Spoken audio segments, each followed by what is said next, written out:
আমি তো বলি ভাই, দল কোনো বিষয় না। আপনি আওয়ামী লীগ করেন, আপনি বিএনপি করেন, আপনি জাতীয় পার্টি করেন, আপনি ইসলামী আন্দোলন করেন, আপনি যাই করেন, আপনি যদি জুলুম করেন আপনার কপালে জান্নাত নাই। একটু জামালপুরের জনাব আলহাজ আবুল হাশেম সাহেব গত শুক্রবার দিন উনি ইন্তেকাল করছে। ওনার বয়স হলো 86 বছর। দুষ্ট বুজুর্গ, টঙ্গীর ময়দানে ওই সাতপন্থীর গুন্ডা বাহিনীরা এই মুরব্বীকে যখন মারতেছে, হেদের পা ধরছে, বাবারে আমারে মারিস না, আমি বুড়া মানুষ। এই মুরব্বীর বাম হাত কেটে ফেলছে। এই মুরব্বীর মাথার মধ্যে এমন ভাবে আঘাত করছে, মাথাটা ছিটকে ফিটকে গেছে। এতদিন আইসিইউতে ছিল, ডাক্তাররা বলেছে উনি বেঁচে থাকার চেয়ে মরে যাওয়াটাই ভালো। বাড্ডার মুফতি আব্দুর রহিম সাহেব এখনো আইসিইউতে ভর্তি আছে। ওনার বাম পা কেটে ফেলছে, নাক কেটে ফেলছে, কান কেটে ফেলছে।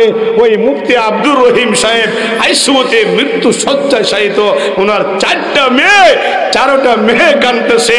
ডাক্তাররা বলেছে ওনাকে বাঁচানো সম্ভব নয়।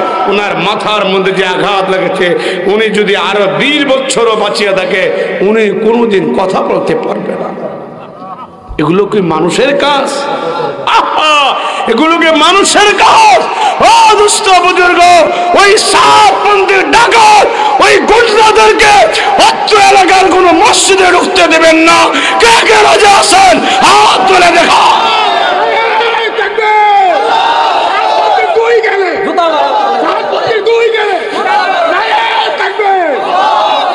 শোনেন,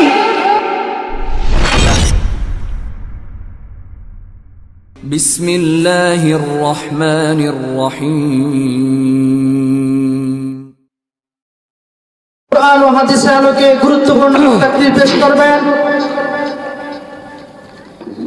খ্যাতিমান মুফাসসিরে কুরআন, কারা নির্যাতিত মজলুম আলেমে দ্বীন, সুমধুর কণ্ঠের অধিকারী, বাতিলের আতঙ্ক, বাতিলের বিরুদ্ধে বলিষ্ঠ কণ্ঠস্বর, হাফেজ মাওলানা জাহাঙ্গীর আলম জিহাদি সাহেব।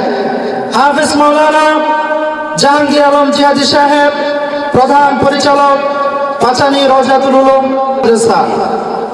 মাহফিল ইন্তেজামিয়া কমিটি। প্রত্যেকটা গ্রামে গ্রামে ওয়াজ হয়, প্রত্যেকটা মহল্লায় মহল্লায় ওয়াজ হয়, প্রত্যেক জুমাতে বয়ান হয়, কিন্তু আমলের বড় অভাব। ঠিক না বেঠি? আমলের বড় অভাব। ভাই, ওয়াজ শুনে হেদায়েত প্রাপ্ত হতে হলে 4টা শর্ত জরুরি। বক্তার 2টা, শ্রোতার 2টা। আল্লাহু আকবার বলেন। বক্তার 1 নম্বর শর্ত হলো, বক্তা যে বিষয়ে বয়ান রাখবে ওই বিষয়ের আমল ওই বক্তার থাকতে হবে। আমি নামাজের বয়ান করলাম, আমি নামাজ পড়লাম, এ ওয়াজে কোনো ফায়দা? আমি বয়ান করলাম, হালাল খাওয়ার বয়ান করলাম, আমি হালাল খাইলাম না, এ ওয়াজে কোনো আসর হবে না। বক্তার 2 নম্বর শর্ত হচ্ছে ওয়াজ করতে হবে নিঃস্বার্থভাবে, দুনিয়াবি কোনো স্বার্থ থাকা যাবে না। 60,000, 70,000, 80,000, 1 লক্ষ টাকা বাজেট করে ওয়াজ করা যাবে না, হারাম। ঠিক না বেঠি? আপনারা যারা শ্রোতা হিসেবে এসেছেন, আপনাদেরও 2টা শর্ত। সুবহানাল্লাহ বলেন। 1, ওয়াজ শুনতে হবে চামড়ার কান নয়, দিলের কান লাগাইয়া। সুবহানাল্লাহ বলেন। আপনাদের 2 নম্বর শর্ত হচ্ছে ভাই, ওয়াজ শুনতে হবে আমলের নিয়তে। আল্লাহু আকবার বলুন। এই শর্তগুলো যদি ঠিক রাখতে পারেন, আপনার জন্য একটা মহা সুসংবাদ। সেই সুসংবাদটা হলো, আপনি যখন মাহফিল শেষ করে বাড়িতে রওনা দিবেন, নবীজি বলেন তুমি এমন ভাবে রওনা দিবা কা ওয়ালাদাতুহু উম্মুহু, একটা শিশু মায়ের পেট থেকে ভূমিষ্ঠ হইলে ওই শিশুটা যেমন নিষ্পাপ, আল্লাহ তোমাকে এমন নিষ্পাপ বানাইয়া বাড়িতে পৌঁছে দিবে। জোরে বলেন না সুবহানাল্লাহ। এই যে গোরস্থান, এই কবরে যাওয়া লাগবে কিনা? কে কে যাবেন না হাত তোলেন। কয়েকজনে যাইব না হাত তুলছে, বুঝে নাই।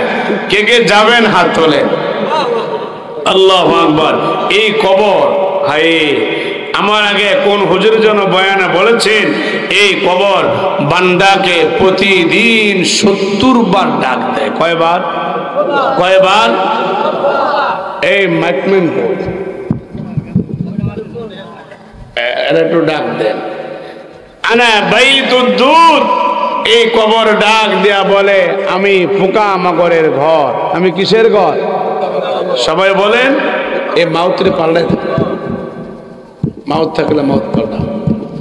এর আগে কিন্তু ওয়াজ করে আমি 1 সপ্তাহ বহন করতে পারি। কবর কি বলে? আনা বাইতুদ দুর, আমি পোকা মাকড়ের ঘর। আমার ঘরে আমল ছাড়া আসবো না, আমার ঘরে নামাজ ছাড়া আসবো না, হারাম খাইয়ে আসবো না, ধরা পড়ে যাবা। ঠিক কিনা বলে? এই কবর ডাক দিয়া বলে, আনা বাইতুল কুরবা, আমি অপরিচিত ঘর। দুনিয়ার ঘর সবাই চিনি, সবাই জানে, সবাই দেখে। আমার মাটির নিচের ঘরটা তোমাকে রাখা হবে, রাখার পরে আর কেউ দেখবে না। আমার ঘরে কিন্তু আমল ছাড়া আসবা না।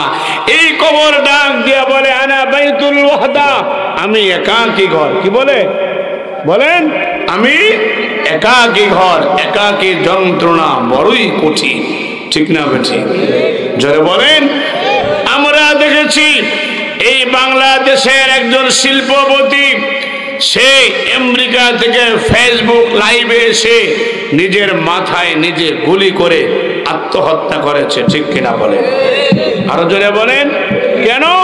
তার বিবি তার সঙ্গে নাই, তার সন্তান তার সঙ্গে নাই, কেউ নাই, সে একা, কেউ তাকে সঙ্গ দেয় না। এই একাকীর যন্ত্রণা সহ্য করতে না পেরে সে নিজের মাথায় নিজে গুলি করে জীবনটা বিলিয়ে দিয়েছে। একাকীর যন্ত্রণা অনেক কষ্ট। কবর বলে, আমল ছাড়া আসবা, এই একাকী তোমাকে জাহান্নামের আযাব ভোগ করতে হবে। কবরে আটকা পড়ে যাবে 3 শ্রেণীর মানুষ। কয় শ্রেণী? কয় শ্রেণী? এই যে এখানে অনেক বড় বড় ওলামা হযরতরা বসা, এই মাওলানা মুফতি জাবের হোসেন সাহেব, যিনি আমার আগে বয়ান রেখেছেন, একজন যোগ্য একজন আলেম।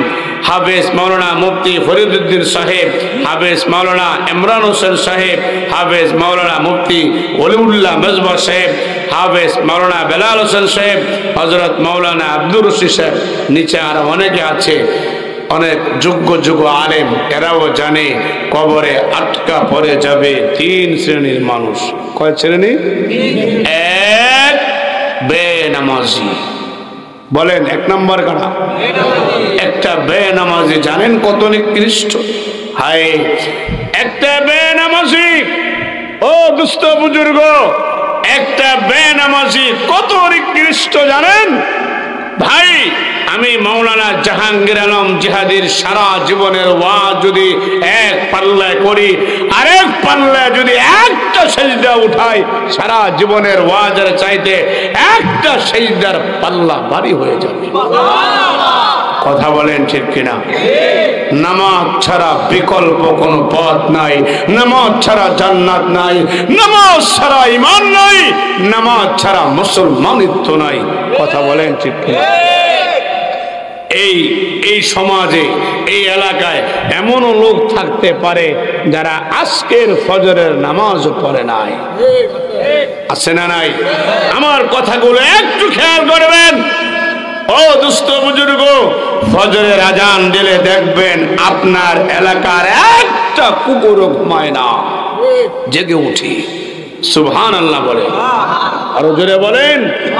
হাইওয়াতুল হাইওয়ান নামক কিতাবের মধ্যে লেখা হয়, এই কুকুরগুলো ঘুমায় না, তারা তাদের এই মুখটা আকাশের দিকে দিয়া মাওলা পাকের তাসবিহ পাঠ করে। এই গুরুস্থানে দেখবেন ফজরের নামাজের আযান দিলে একটা শিয়ালও ঘুমায় না, জেগে উঠে। এই চকের মধ্যে দেখবেন শিয়ালগুলো ডাকতে থাকে। হাইওয়াতুল হাইওয়ান নামক কিতাবের মধ্যে লেখে, এই শিয়ালগুলো তারা মাওলার তাসবিহ পাঠ করতে থাকে। ভাই, ফজরের নামাজের আজান দিলে আপনি তাকিয়ে দেখবেন আপনার বাড়ির গোয়াল ঘরের গরুটা পর্যন্ত ঘুমায় না, হাম্বা হাম্বা বলে জেগে উঠে। হাইওয়াতুল হাইওয়ান নামক কিতাবের মধ্যে লেখে এই গরু পর্যন্ত মাওলা পাকের তাসবিহ পাঠ করে। ফজরের নামাজের আজান দিলে সবচেয়ে আকর্ষণীয় যে বিষয়টা আপনি তাকিয়ে দেখবেন আপনার ঘরের মোরগ মুরগি পর্যন্ত ঘুমায় না, ওই মোরগ গুরু কুকুরুক শব্দ করে জেগে উঠে। হাইওয়াতুল হাইওয়ান নামক কিতাবের মধ্যে লেখে এই মোরগ মুরগিও মাওলা পাকের তাসবিহ পাঠ করে। ফজরের নামাজের আজান দিলে আরো দেখবেন দুস্থ বুজুর্গ, আমরা যখন ওই ফজরের আজানের আগে উঠে যাই আমি দেখতে পাই গাছের পাখিগুলো কিচির মিচির করে জেগে উঠে, হ্যাঁ ডাকতে থাকে। হাইওয়াতুল হাইওয়ান নামক কিতাবের মধ্যে লেখে এরা কিচির মিচির ডাকে না, এরা মাওলা পাকের তাসবিহ পাঠ করে। ও দুস্থ বুজুর্গ, এই পৃথিবীর সর্বশ্রেষ্ঠ যে নাপাক প্রাণী, সবচেয়ে নাপাক প্রাণী, এর চাইতে নাপাক প্রাণী দুনিয়াতে নাই, সেই প্রাণীটার নাম হচ্ছে শূকর। এই শূকর পর্যন্ত ফজরের নামাজের আজান দিলে জেগে উঠে। এই শূকরটাও ঘুমায় না, এই নাপাক প্রাণীটাও ঘুমায় না, জেগে উঠে সে ডাক দিয়ে বলে ওগো মালিক, তুমি আমাকে নাপাক বানিয়েছো, আমার কোনো দুঃখ নাই, আমার কোনো ব্যথা নাই, হ্যাঁ মালিক, তবুও তোমার কাছে আমি শুকরিয়া আদায় করি, আলহামদুলিল্লাহ। তবে মালিক, তোমার কাছে আমার একটা দাবি, তোমার কাছে আমার একটা দরখাস্ত, সেটা হলো যখন নাকি এই তোমার কিছু অকৃতজ্ঞ নাফরমান বেঈমান হারামি নিমক হারাম মুনাফিক কিছু বান্দা মাওলা তুমি ডাকো, এই যে মুয়াজ্জিন মসজিদ থেকে আজান দেয়, আমার আল্লাহ বলেন ও দুস্থ বুজুর্গ, মুয়াজ্জিন ডাকে না, আমি আল্লাহর কুদরতি জবান দিয়া 5 বার ওই মুয়াজ্জিনের মাধ্যমে আমি আল্লাহ ডাকি, ও বান্দারা দুনিয়ার কাজ ছেড়ে দে, আয় আমার ঘরে আয়, জান্নাতের চাবিটা নিয়ে যা। এই দেশে দেখবেন, আমাদের দেশে কিছু মুসলমান আছে নেতাদের পিছনে ঘুরঘুর করে এশা পড়ে না, ফজর পড়ে না, মাগরিবও পড়ে না। আছে না নাই? যেরকম আছে না নাই? এই দেশের মধ্যে দেখবেন হাজারো এমন নারী আছে যেই নারীগুলো রাত 10টা 11টা 12টা 1টা পর্যন্ত টেলিভিশনের পর্দায়, টাচ মোবাইলের পর্দায় নাটক সিনেমা দেখে, স্টার জলসাও দেখে, অশ্লীল ভিডিও দেখে, এরা এসেও পড়ে না, ফজর পড়ে না। আছে না নাই? ভাই দুস্থ বুজুর্গ, একটু খেয়াল করেন, এই দেশের লক্ষ লক্ষ যুবক এমন আছে যে যুবকগুলো রাত 10টা 11টা 12টা 1টা পর্যন্ত ফেসবুকে সময় দেয়, ইন্টারনেটে সময় দেয়, ইউটিউবে সময় দেয়, জুয়া খেলায় সময় দেয়, বিশ্বকাপ খেলায় সময় দেয়। মাওলা পাকের জন্য একটা সেজদা দেওয়ার মতো কপাল পড়ার সুযোগ হয় না। কথা বলেন দুস্থ বুজুর্গ, এই বেনামাজি কত নিকৃষ্ট জানেন?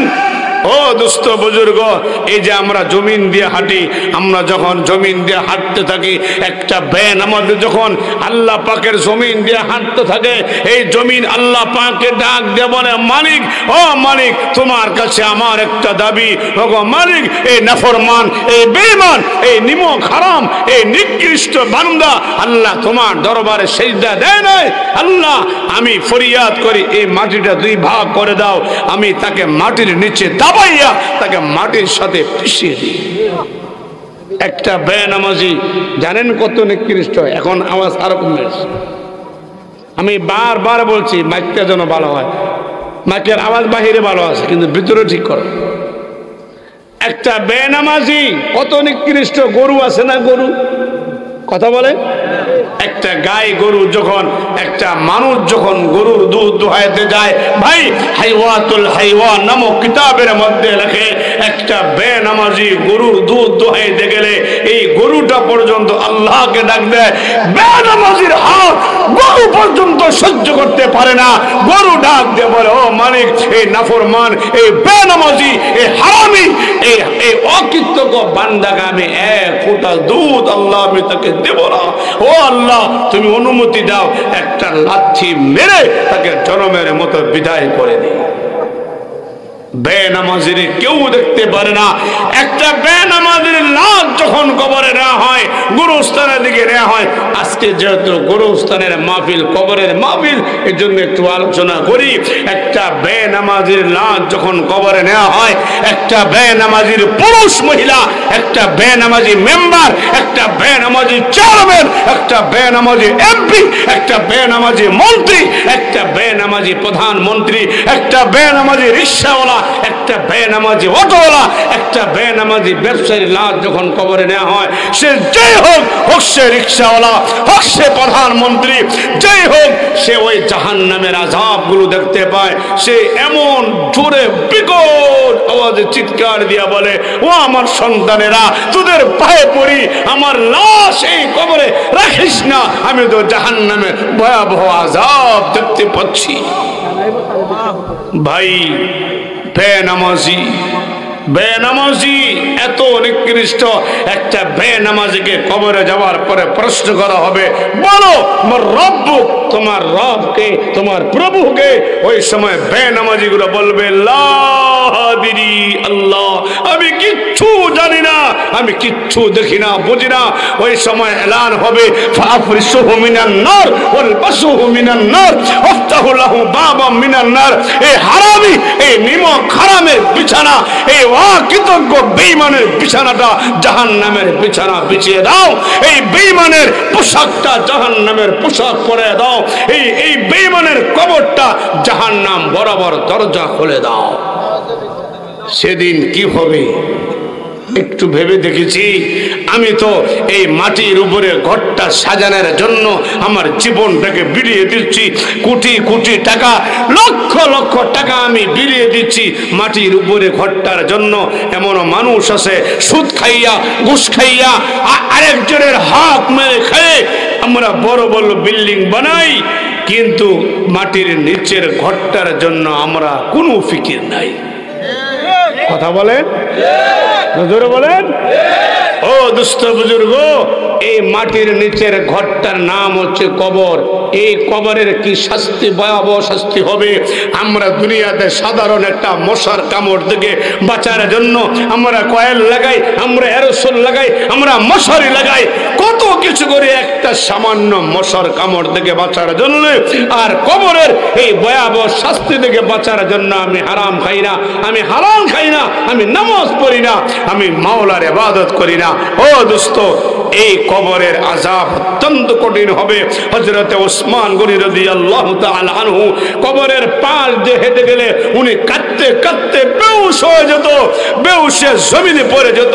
সাহাবীরা আসতো, উঠাইতো, মাথায় পানি দিত, বলতো, শেখ আপনার জন্য তো আল্লাহ জান্নাতের সার্টিফিকেট দুনিয়াতে দিয়ে দিয়েছে, আপনি তো জান্নাতের সার্টিফিকেট প্রাপ্ত সাহাবী, আপনি কেন কাঁদেন? কয় আউয়ালু মানজিলিম মিন মানাজিলিল আখিরাহ, কবর হচ্ছে আখিরাতের প্রথম ঘাঁটি। এই কবর যদি কেউ আটকা পড়ে যায়, সব জায়গা আটকা পড়ে যাবে। আমি এজন্য কাঁদতে কাঁদতে বেহুশ হয়ে যাব। কথা বলেন ঠিক কিনা? আরো জোরে বলেন ঠিক কিনা?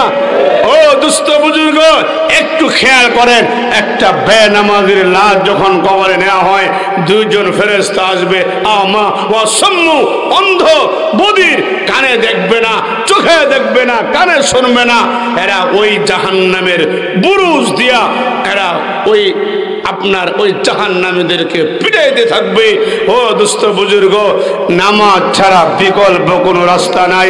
আমার আল্লাহ তাআলা ডাক দিয়ে বলেন, আমার যে সমস্ত বান্দা বান্দি, এই দেশের যে সমস্ত মা বোনেরা রাত 10টা, 11টা, 12টা, 1টা পর্যন্ত টেলিভিশনের আড্ডায় সময় দেয়, টাচ মোবাইলের আড্ডায় সময় দেয়, যে যুবকগুলো রাত 10টা, 11টা, 12টা পর্যন্ত ইন্টারনেটে আড্ডা দেয়, ফেসবুকে আড্ডা দেয়, ইউটিউবে আড্ডা দেয়, বিশ্বকাপ খেলা আড্ডা দেয়, জুয়া খেলা আড্ডা দেয়, এশা পড়ে না, ফজর পড়ে না।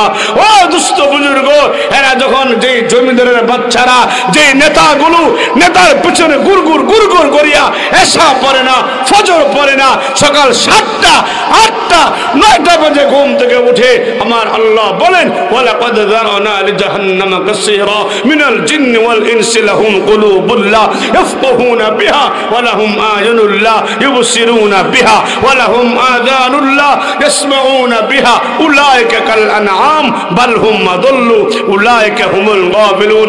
যারা সকাল 7টা 8টা 9টা 10টা বাজে ঘুম থেকে উঠে ফজর পড়ে না, যেই জমিদারের বাচ্চাগুলো আল্লাহর নিয়ামত খায় কিন্তু আল্লাহ পাকের দরবারে সিজদা দেয় না, আল্লাহ বলেন এরা সকাল বেলায় মানুষ ঘুম থেকে ওঠে না, জানোয়ারের চাইতে নিকৃষ্ট। কারণ জানোয়ার তো ফজরের আজান দিলে জেগে ওঠে, কুত্তা ঘুমায় না, শিয়াল ঘুমায় না, কুকুর ঘুমায় না, গরু ঘুমায় না, গাছের পাখিগুলো ঘুমায় না। মানুষ নামক কিছু নিমক হারাম বেঈমান ফজরের আজান দিলে ঘুমাইয়া থাকে। আল্লাহ বলেন বাল হুম আদাল্লু, এরা চতুষ্পদ জানোয়ারের চাইতে তারা নিকৃষ্ট।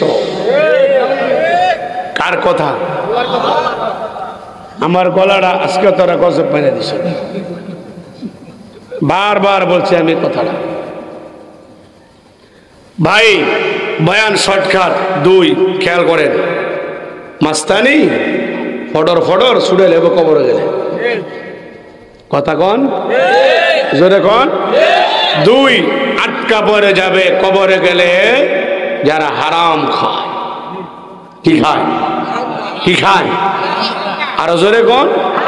সুদ খায়, ঘুষ খায়, যৌতুক খায়, আরেকজনের হক মেরে খায়। ও দুষ্ট বুজুর্গ, আপনি হারাম খায় একটা বাড়ি বানাইলেন, খেয়াল করেন আগামী 200 বছর পরে এই বাড়ির মালিক আপনিও থাকবেন না, এই বাড়ির মালিক আপনার ছেলেও থাকবে না, এই বাড়ির মালিক আপনার নাতিরা থাকবে না। এই বাড়ির মালিক হয়ে যাবে এমন কিছু মানুষ যারা 80 বছরে একটি বার আপনাকে স্মরণ করবে না। করবে? ধোকা। দুনিয়া কি? দুনিয়া কি? আমাল হায়াতুদ দুনিয়া ইল্লা মাতাউল গুরুর। আমার আল্লাহ বলেন এই দুনিয়া ধোকা, বড় বড় প্রাসাদগুলো ধোকা, এই বড় বড় শিল্প কারখানা ধোকা, এই পুরা দুনিয়াটা ধোকা, রাজত্ব ধোকা, ক্ষমতা ধোকা। ধোকায় যদি নাই হতো, আমি বুঝার জন্য বলি, কোন দলের বিরুদ্ধে বলছি না, আমি বুঝার জন্য বলছি, যদি ধোকায় নাই হতো একদল ক্ষমতা ছাড়লে আরেক দল 16 বছর জেলে থাকতে হয়।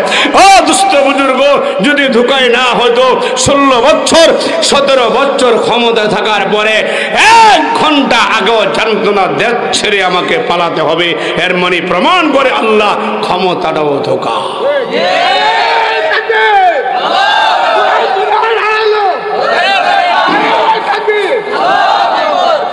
ও দুষ্ট বুজুর্গ, এই দুনিয়াটা আমার আল্লাহ অন্য আয়াতে বলেন আমাল হায়াতুদ দুনিয়া ইল্লা লাইবু ওয়া লাহবু। এই দুনিয়াটা খেলনা ঘরের মতো। বাচ্চারা খেলাধুলা করে না? দেখবেন এক পাতিলে ভাত রান্না করে, আরেক পাতিলে তরকারি রান্না করে, ছোট্ট ছোট ঘর বানায়। মেঘ তুফান শুরু হয়ে গেলে খেলাধুলা বন্ধ করে দিয়া এরা তাদের আপন ঠিকানা মা বাবার কাছে চলে যায়। আমাদের আপন ঠিকানা হলো জান্নাত। কথা বলেন, আরো জোরে বলেন। ভাই লাভ কি? এই যে আপনি সুদের কামাই করে বাড়ি বানাইলেন, সুদের কামাই করে আপনি জমি কিনে সন্তানকে দিয়ে গেলেন, সুদের কামাই করে সব দিয়ে গেলেন, আপনি কবরে যাওয়ার পরে আপনি জাহান্নামের আগুনে জ্বলেন। আপনার লাভটা কি আমি জানতে চাই। কথা বলেন ঠিক না বেঠি? কোনো লাভ আছে? হায় হায়, আল্লাহ আমাদেরকে সহি বুঝদান করুক। এই মাওলানা এখানে বসা সামুরা ইবনে জুনদুব রাদিয়াল্লাহু তাআলা আনহুতে বর্ণিত বুখারী মুসলিম তিরমিজি শরীফের হাদিস, নবীজি বলেন আমি একবার স্বপ্নে দেখি বিশাল বড় একটা পুকুর। কি? ওই পুকুরের পানিগুলো রক্তের চাইতে লাল, ওই পুকুরের পানিগুলো বরফের চাইতে ঠান্ডা, ওই পুকুরের পানিগুলো পায়খানার চাইতে দুর্গন্ধ। নাউযুবিল্লাহ বলে। নবীজি বললেন ইয়া জিবরাইল মান হাউলা, এরা কারা? এরা কারা? জিবরাইল বললেন ও নবীজি, এরা দুনিয়ার ওই সমস্ত মানুষ যারা সুদ খায়, ঘুষ খায়, যৌতুক খায়। মুসলমান যৌতুক খায় কিনা বলে? জম্মের খাওয়া খায়। কথা বলেন ঠিক কিনা? কিছুদিন আগে 2500 থানার একটা বিবাহ বন্ধন বিবাহের ডেট হয়ে গেছে, তারিখ হয়ে গেছে, হঠাৎ করে আপনার ছেলের পক্ষে বলল আরো 2 লক্ষ টাকা আমাকে বাড়াইয়া দিতে হবে, খাট দিতে হবে। মেয়ের বাবা তো গরিব, দিতে পারলো না। এই টাকার জন্য বিবাহটা ভেঙে গেল। যারা যৌতুক খায় এরা বেহাইয়, এরা নির্লজ্জ, এরা কুত্তার চাইতে নিকৃষ্ট। তুই যৌতুক ছাস মায়ের বাবার কাছে, খাট কিনতে পারস না, মাটির মধ্যে ঘুমা, ওই মায়ের বাবার কাছে ভিক্ষা না চাইয়া। কথা বলেন ঠিক কিনা? আল্লাহ রাসূল মেয়েরা গেছে, আমার কথা না, গিয়া দেখে এক শ্রেণীর মানুষ কুত্তার গোস্ত খায়, শুয়ারের গোস্ত খায়। নাউজুবিল্লাহ বলবেন না? নবীজি বললেন মান হাওলা, এক একজনের জিহ্বা গুলো 70 গজ লম্বা। কয় গজ? বললেন জিব্রাইল। এরা কারা? জিব্রাইল বললেন এরা ওই যারা যৌতুক খায়, ঘুষ খায়, সুদ খায়। ভাই একজনে খেয়ে ফেলেছে বাংলাদেশে 36,000 কোটি। এই 2,500 ধারা কয়েকবার কিনতে পারবে, লাভ কি? ওই যে আল্লাহ বলছে ধোকা। কি কি দুষ্ট যুবক, তোমাকে বলছি আমার বাড়ির গাছের ডাব 14টা ডাই কে খেয়েছে? বুড়া মানুষ। কোন বুড়া মানুষ রাতের বেলা গাছে উঠে না, উঠে না। ও দুষ্ট বুজুর্গ, 14টা ডাব নাই। এই যুবকগুলো রাতের বেলা ডাব চুরি করে। শোনেন, আপনি হজ করেছেন, আপনার বোনের সম্পদ আপনি মেরে খেয়েছেন, আছে না নাই? কথা বলেন। খোদার কসম করে বলি, আপনি যেমন বাবার ঘরের সন্তান, আপনার বোন তো বাবার ঘরের সন্তান। ও দুস্থ বুজুর্গ, বোনের সম্পদ আপনি ভোগ করে খেতেছেন, বোনকে দেন নাই। বোন যদি নিতে চায়, বোনের সম্পদ না দেওয়া হয়, আপনি 1000 বার হজ করলে কোনো কাজে আসবে না। কথা বলেন ঠিক না? বড় ভাই নাই, বড় ভাই মারা গেছে, মেজ ভাই বড় ভাইয়ের ছেলে এতিম, ছেলেদের সম্পদ চুরি করে খেয়েছে, আছে না নাই? আল্লাহ বলেছেন ইন্নাল্লাযীনা ইয়াকুলুনা আমওয়ালাল ইয়াতামা যুলমান ইন্নামা ইয়াকুলুনা ফি বুতুনিহিম নারা, যারা এতিমের হক মেরে খায়, ইয়াকুলুনা ফি বুতুনিহিম নারা, তাদের পেটের মধ্যে জাহান্নামের আগুন তারা ঢুকাইলো। কথা বলেন ঠিক কিনা? আর জোরে বলেন ঠিক কিনা? কবরে আটকা পড়ে যাবে যুবক, তোমাকে বলছি। যারা জিনা ব্যভিচার করে, গান বাজনা শুনে, যেহেতু গুরুস্থানের ওয়াজ, কিসের ওয়াজ? কবরের ওয়াজ করতেছি, আর কোন ওয়াজ না। এরা আটকা পড়ে যাবে। হে যুবক, তুমি 10 মিনিট একটা মেয়ের সাথে ফুর্তি করেছ, একটা বেগানা নারীর গায়ে তুমি হাত দিয়েছ, তোমার হাতের জিনা, ঠিক কিনা বলেন? আরো জোরে বলেন। এই দেশের লক্ষ লক্ষ দুলাভাই শালীদের গায়ে হাত দিয়ে রাস্তাঘাটে হারে, এরা জাহান্নামী। এই দেশের লক্ষ লক্ষ শালী আছে যারা দুলাভাইয়ের গায়ে হাত দিয়ে কথা বলে, দুলাভাইকে নিয়ে মার্কেটে যায়। আপনি মা বাবা শাসন করেন নাই, বাধা দেন নাই, আপনাকে হিসাবের কাঠ করে দাঁড়াতে হবে। আপনার বড় ছেলে বিবাহ দিয়েছেন, ছেলেটা চলে গেল প্রবাসে, এই ছেলের বউটা আমানত। কথা বলেন ঠিক কিনা? আরো জোরে বলেন ঠিক কিনা? আপনার মেজর ছেলেটা ঢাকা ভার্সিটি পড়ে, কলেজে পড়ে, আপনি বললেন বাবা আমার হাতে সময় নাই, তুই গিয়ে তোর ভাবিকে বাপের বাড়ি থেকে নিয়ে আয়। দেবর গেল ভাবিকে আনতে। এই দেবর বাবির সম্পর্কের কথা নবীজি বলেছেন, জাবের ভাই এখানে বসা, দেবর বাবির সম্পর্ক হচ্ছে বাঘের সমতুল্য। বাঘ যেমন মানুষ দেখলে খেতে চায়, এই দেবর বাবির শালী দুলাভাইয়ের সম্পর্ক যে কোনো মুহূর্তে শয়তান ধোঁকা দিয়ে তাদের মাঝে জিনা ব্যভিচার করাইতে পারে। এজন্যই তো পর্দা।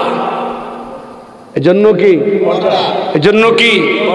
আটকা পড়ে যাবে যুবক, তুমি কলেজে গিয়ে 1 ঘন্টা ক্লাস করো, 2 ঘন্টা প্রেম করো, এই কবরে যখন তোমাকে শোয়ানো হবে। আন আনাস রাদিয়াল্লাহু তাআলা আনহু قال قال رسول الله صلى الله عليه وسلم من استمع الى قينة صب في اذنيه الآنك يوم القيامة। কবরে যখন তুমি যাবে তোমাকে শোয়াইয়া দেয়া হবে। যারা গান বাজনা শোনো, জিনা ব্যভিচার করো, তখন দেখতে বাবা জাহান্নামের সীসাগুলো 70,000 বছর জাল দেওয়া হবে। ওই সীসাগুলো টকবক করিয়া চলতে থাকবে। ওই সীসাগুলো তোমার কান দিয়া, নাক দিয়া, লজ্জা স্থান দিয়া ঢুকানো হবে। সেদিন তুমি যাবা কোথায়?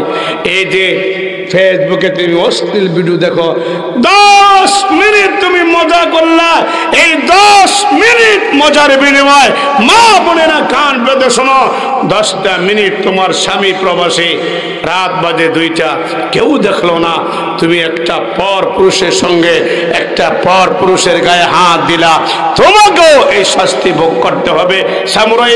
সামুরা ইবনে জুনদুব থেকে বর্ণিত, ইনি বলেন বিশ্বনবী বলেছেন, উনি দেখেন বিশাল বড় একটা মটকা, কি আবার বলে মটকা, সিরিনি মটকা, মাইক অনেকে মাইক কয়। নবীজি বলেন, সহিহ বুখারী শরীফের হাদিস, তিরমিজির হাদিস, নবীজি বলেন বিশাল বড় মটকা।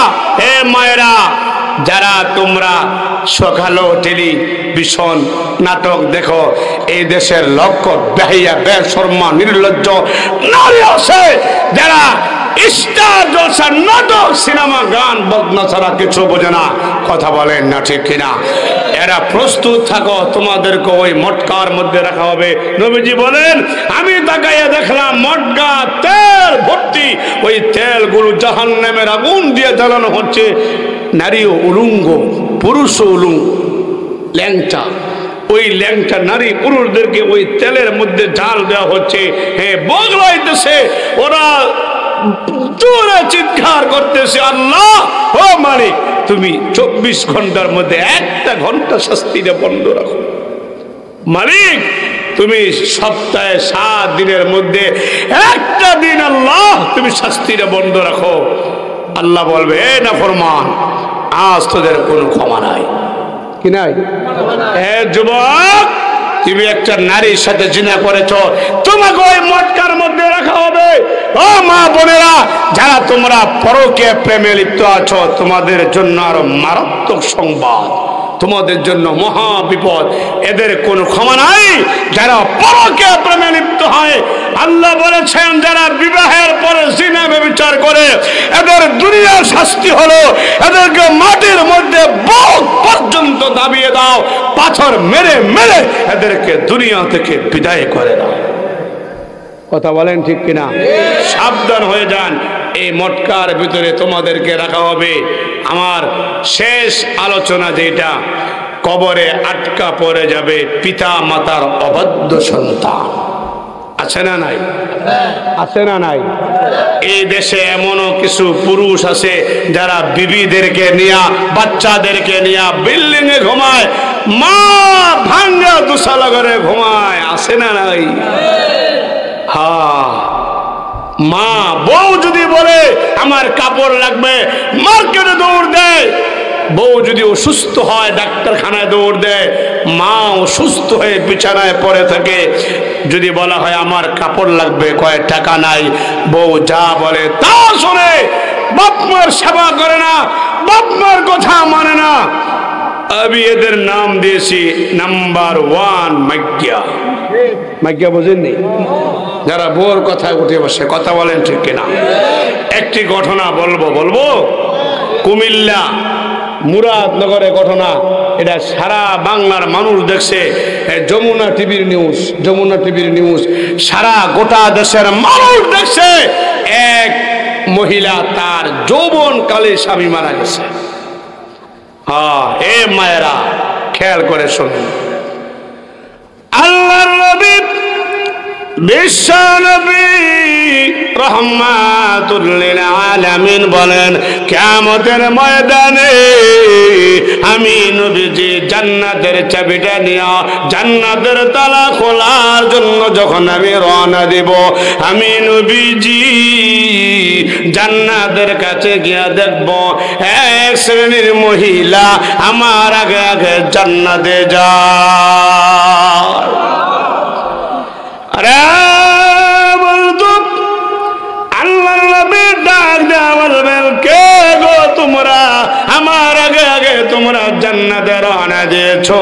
ওই সমস্ত মা বোনেরা ডাক দেয়া বলবে, ওগো নবীজি আমরা দুনিয়ার ওই সমস্ত মহিলা, ওই সমস্ত মায়ের জাতি যাদের অল্প বয়সে স্বামী মারা গেছে, আমরা সন্তানের দিকে তাকাইয়া দ্বিতীয় বিবাহ বসি নাই, জিনা ব্যভিচার করি নাই, পাতা থেকে নিয়ে মাথা পর্যন্ত গোটা দেহটাকে হেফাজত করেছি। ওগো নবীজি আমরা কোনোদিন নামাজ ছাড়ি নাই, আমরা সন্তান লালন পালন করেছি। আল্লাহ তাআলা খুশি হইয়া আমাদেরকে সবার আগে আগে জান্নাত দিয়েছে। লাভ না লস? আরে বলতো যুবক মায়েরা গো, কান পাতিয়া শোনো, মুসা পয়গম্বর, মুসা কালিমুল্লাহ, আল্লাহু আকবার, আল্লাহর কাছে বললেন, ওগো মাবুদ জান্নাতের ভিতরে যে লোকটা আমার সঙ্গে থাকবে তার চেহারা আমি দুনিয়া থাকতে দেখতে চাই। আল্লাহু আকবার বলেন। আল্লাহ রাব্বুল আলামিন জানাইয়া দিয়েছে, মুসা অমুক বাজারে যাও, গিয়া দেখো একটা লোক গোস্ত বিক্রি করে কষায়, ওই কষায় তোমার জান্নাতের সঙ্গী হবে। মুসা নবীর মন খারাপ, ওগো আল্লাহ আমি এত বড় নবী, এত বড় পয়গম্বর, আমার সাথী হবে কষায়। মুসা মন খারাপ কইরো না, গিয়া দেখো কষাই কি করে। গিয়া দেখে ওই কষাইটা গোস্ত বিক্রি করিয়া কিছু গোস্ত পোটলার মধ্যে নিয়া সোজা বাড়িতে গিয়া আমার ঘরে গিয়া উঠছে। সুবহানাল্লাহ বলেন। বিবির ঘরে আগে যায় না, সন্তানের ঘরে আগে যায় নাই, মা ঘরে গিয়ে উঠছে। মা চোখে দেখে না 7 বছর, কয় বছর, মা বিছানার মধ্যে পড়া, মার গরম পানি দিয়ে গোসল করাইয়া, মার কাপড় চোপড় ধুতো করাইয়া, হে দোস্ত নিজের হাত দিয়া রুটি বানাইয়া গোস্ত বানাইয়া মার টুকটুক করিয়া খাওয়াইয়া দিতেছি। আল্লাহু আকবার বলেন। ওই মা আল্লাহর কাছে 2টা হাত তুল্লা দোয়া করতেছে, আল্লাহ আল্লাহ আমার এই সন্তানটা আমারে গোসল করাইয়া দেয়, আমার কাপড় চোপড় ধৌত করিয়া দেয়, আল্লাহ আমারে খাওয়াইয়া দেয়। ওগো আল্লাহ আমার এই সন্তানের জন্য একটা দোয়া করি। ওগো আমার সন্তানের ইন্তেকালের পরে আল্লাহ মুসা নবীর সঙ্গে জান্নাত দিও। মুসা নবী এই দৃশ্য দেখিয়া চোখের পানিগুলো ফেলে দিয়েছে, ডাক দিয়ে বলছে, কসাই রে আয় আয় আমার বুকে আয়, আল্লাহ তোর মার দোয়া কবুল করেছে, আমাকে আল্লাহ জানাইয়া দিয়েছে তোর ইন্তেকালের পরে আমি মুসা নবীর সঙ্গে তুই জান্নাতে থাকবি। রে ওই যমুনা টিভির নিউজ, মা ছোট্ট সময় সন্তান, ছোট স্বামী মারা গেছে, মা ওই সন্তানের দিকে তাকাইয়া দ্বিতীয় বিবাহ বসে না। হে যুবক ভাইরা, মার মতো আপন পৃথিবীতে কেউ নাই, কেউ নাই, কেউ নাই। বলতো তারপরে মা বাড়ি বাড়ির পিঠা বাড়ি জমি বিক্রি করিয়া সন্তানকে বিদেশ পাঠায়। বিদেশ যাওয়ার পরে ওই যে একটা খবিশ শয়তান বাড়িতে রেখা গেছে, ওই শয়তান খবিশ স্বামীরে কান পরা দিয়া মার থেকে আলাদা করে দিয়েছে। ওই সন্তান মার সাথে কথা বলে না 7 বছর। কয় বছর? মা কোনো খরচ দেয় না।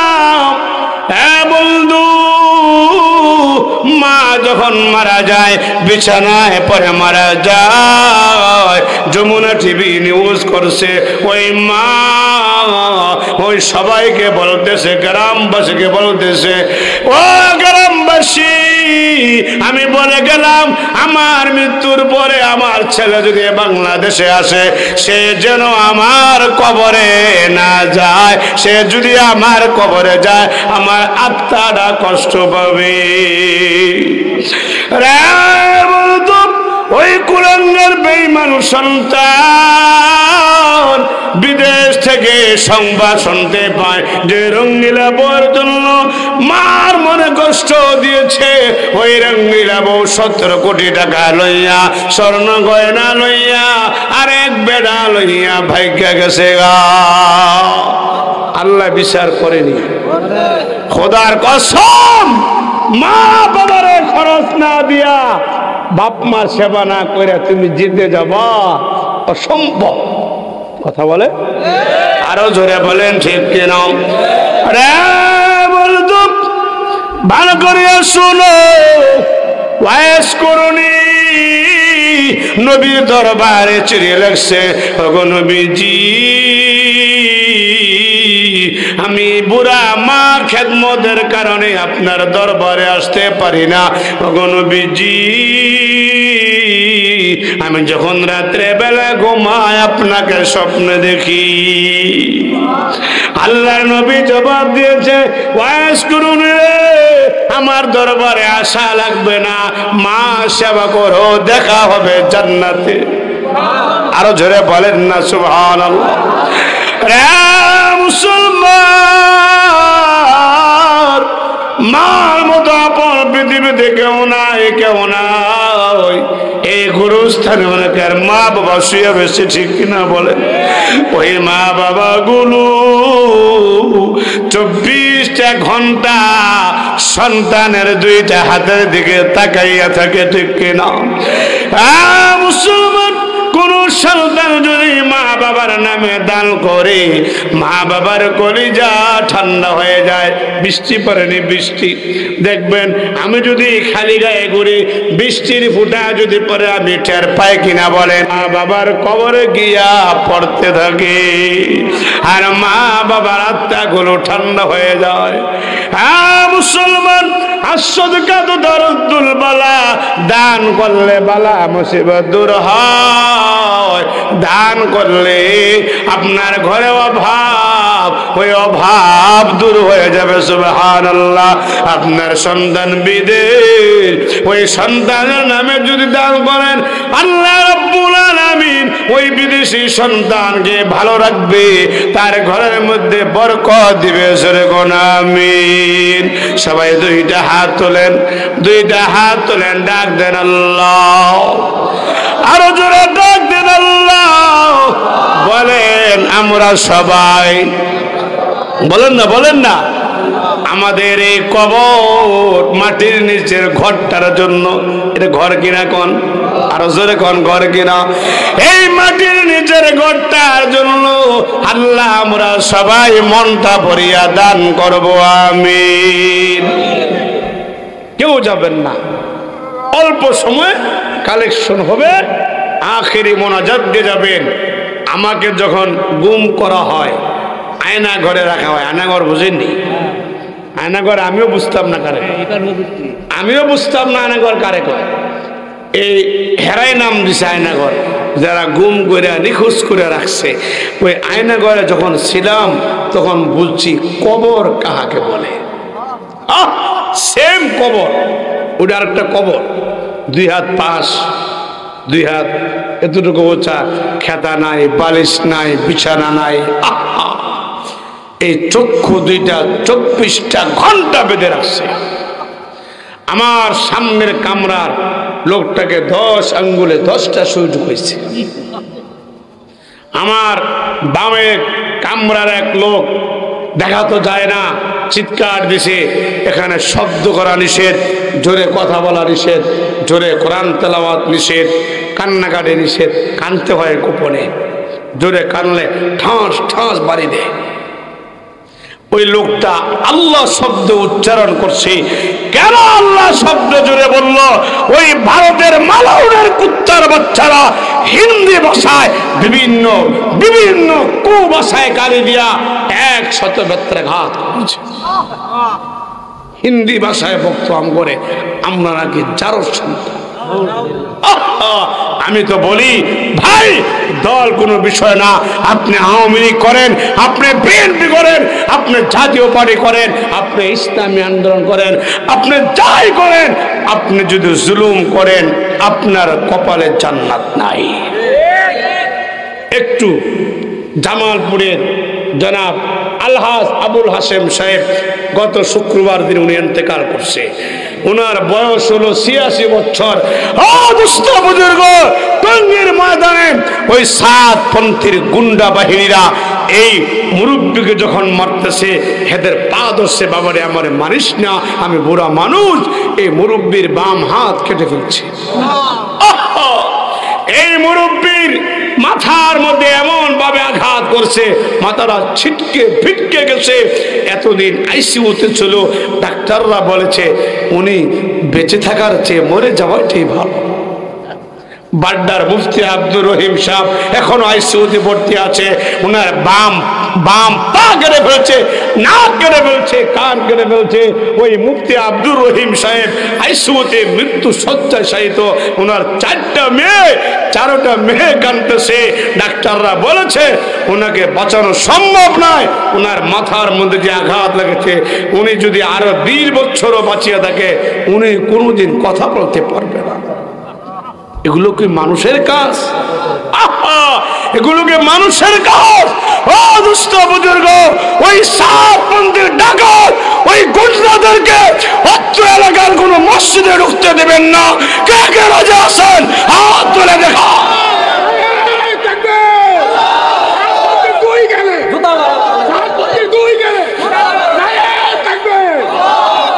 শোনেন, এই গোরস্থান আপনি বেশি না 100 টাকা দিবেন। কত বলেন? 10 টাকা দিবেন। 10 টাকা হতে পারে ফেরেশতারা বলতে পারে এই কবরেরটার এই ঘরের জন্য সে দান করে এসে পরে মাফ করে দে। বলতে পারে কিনা? সম্ভাবনা আছে কিনা? হ্যাঁ, সবচেয়ে বড় কথা, যার মা বাবা শুয়ে আছে এখানে, এই দুনিয়াতে যত আমল আছে সবচেয়ে বড় আমলের নাম হচ্ছে দান করা। বলেন কি করা? বলেন। আমি আধা মিনিট একটু বলি, শোনেন, না বললে বুঝবেন না। আল্লাহ পাক যখন পৃথিবী বানাইলেন, পৃথিবীটা হেলতেছে দুলতেছে, ফেরেশতারা বললেন আল্লাহ হেলাধুলা বন্ধ করেন। এরপরে আল্লাহ পাহাড় বানাইছে। সুবহানাল্লাহ। এই পাহাড় দিয়া খুঁটি দিয়েছে, হেলাধুলা বন্ধ হয়ে গেছে। এরপরে ফেরেশতারা বললেন আল্লাহ এই পাহাড়ের চাইতে শক্তিশালী জিনিস আল্লাহ আপনি কি বানাইছেন? আল্লাহ বলেছেন লোহা। আবার বলছে আল্লাহ লোহার চাইতে শক্তিশালী কি জিনিস আল্লাহ আপনি বানিয়েছেন? আল্লাহ বলেছেন আগুন। এরপরে আবার বলেছে আগুনের চাইতে শক্তিশালী কি জিনিস আল্লাহ আপনি বানিয়েছেন? আল্লাহ বলেন যে পানির চাইতে শক্তিশালী কি জিনিস বানিয়েছেন? বললেন বাতাস। ও মুসলমান, সর্বশেষ আল্লাহ পাক যে জবাবটা দিয়েছে, ও ফেরেশতারা শুনে রাখো, পাহাড়ের চাইতে, লোহার চাইতে, আগুনের চাইতে, পানির চাইতে, বাতাসের চাইতে শক্তিশালী জিনিস আমি আল্লাহ বানিয়েছি। ওই জিনিসটার নাম আমার বান্দাবান্দির ওই হাত, যে হাত দিয়ে আমার বান্দাবান্দি দান করে। দানের চাইতে বড় ফজিলত পৃথিবীতে কোনো আমল নাই। ও দুষ্ট বুজুর্গ, এই দান করলে জাহান্নামের টাটকা আগুন আল্লাহ তাআলা, এই কবরের টাটকা আযাব আল্লাহ বন্ধ করে দেয়। সন্তানের দান, একটা সন্তান যত বড় পাপিষ্ঠ হোক, একটা সন্তান যত বড় নিমক হারাম হোক, সে যদি বাপ্পার নামে দান করে ডাইরেক্ট মা বাবার রূহ মুবারকে গিয়া ধাক্কা লাগে, কলিজার মধ্যে লাগে, মা বাবার কলিজা ঠান্ডা হয়ে যায়। সুবহানাল্লাহ বলেন। আপনার সন্তানের মাতার যেহেন দুর্বল, কি দুর্বল? সন্তানের নামে দান করবেন, আল্লাহ সন্তানকে ভালো করবে। সুবহানাল্লাহ বলেন। আরে বলতো মা নাই, বাবা নাই, দাদা নাই, দাদি নাই, এদের নামে যদি দান করেন আল্লাহ তাআলা এই দানের উসিলায় তাদের কবরের আযাব বন্ধ করে দিবে। আল্লাহু আকবার। এ বন্ধু, মাটির উপরে ঘরটার জন্য কোটি কোটি টাকা খরচ করলেন, আমি যেই মাটির নিচে ঘরটার মধ্যে আমাকে রাখা হবে, ওই গোরস্থানের ঘরটা আপনি সাজাইয়া যান। ঠিক কি না? সবাই দুইটা হাত তোলেন, আবার তোলেন, ডাক দেন আল্লাহ, আরো জোরে ডাক দেন আল্লাহ। বলেন আমরা সবাই মনটা ভরিয়া দান করবো, জোরে কোন আমিন। একজন একটা ঘোষণা দেন, কালেকশনটা শুরু করে দিই। বলেন দেখি একজন বলেন। নাম কি বাবা?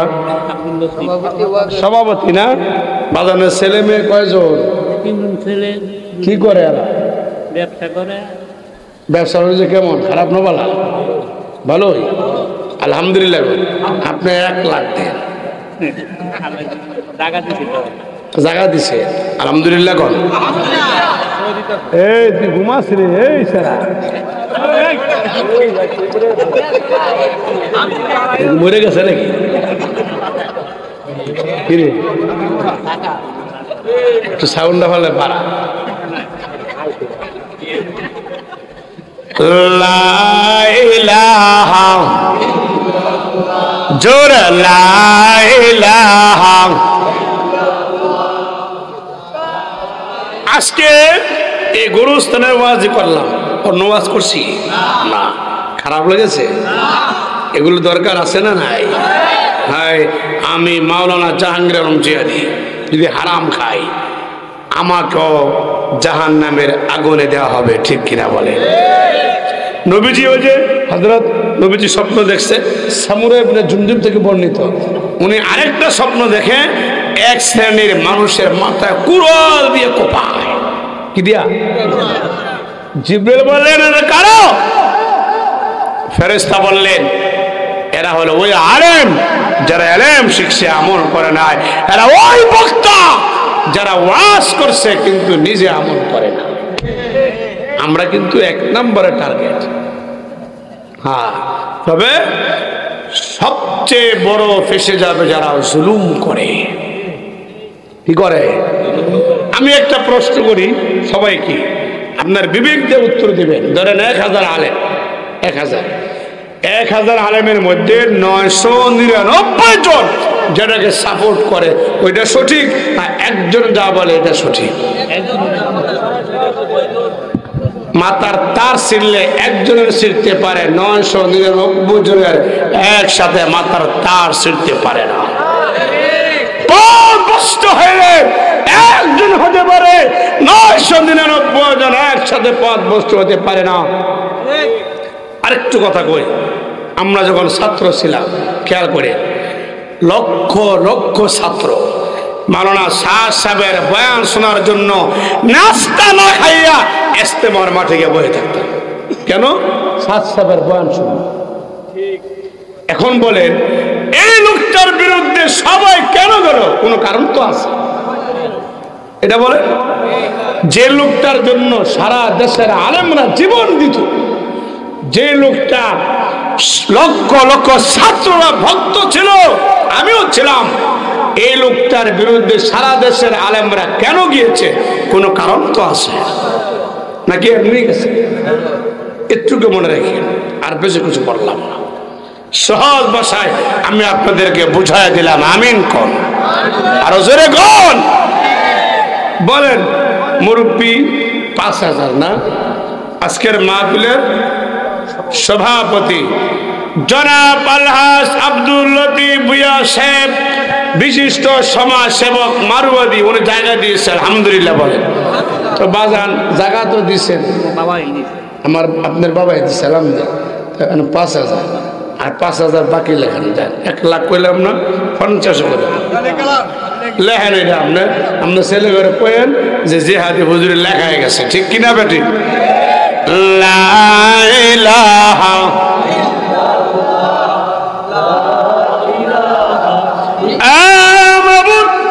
মাহফিলের সভাপতি আল্লাহ জনাব আলহাজ আব্দুল লতিফ ভুঁইয়া 10,000 টাকা, আল্লাহ 5,000 নগদ, 5,000 বাকি, আল্লাহ কবুল করো, মঞ্জুর করো। আল্লাহ তাদের সওয়াব সোনার মদিনায় পৌঁছে দাও। মাবুদ আল্লাহ ওনার মা বাবার আত্মা ঠান্ডা করো। আল্লাহ জানে মানে বরকত দিয়ে দাও। আল্লাহ আমার চাচা আল্লাহ আব্দুল লতিফ ভুঁইয়া সাহেবকে নেখা দিয়া দাও, সরে আমিন। অনেক লোক আছে কয় হুজুর আমার মার লেগে দোয়া করেন, আছে না নাই? বলেন বলেন সবাই দেন। লা ইলাহা জনাব আব্দুল লতিফ সাহেবের ভাতিজা শাহিন সাহেব 2,000 টাকা জোরে কন্যা মারহাবা। আল্লাহ কবুল করো, মঞ্জুর করো। আল্লাহ দানের সওয়াব সোনার মদিনায় পৌঁছে দাও, জোরে আমিন। লা ইলাহা জোরে জোরে লা ইলাহা।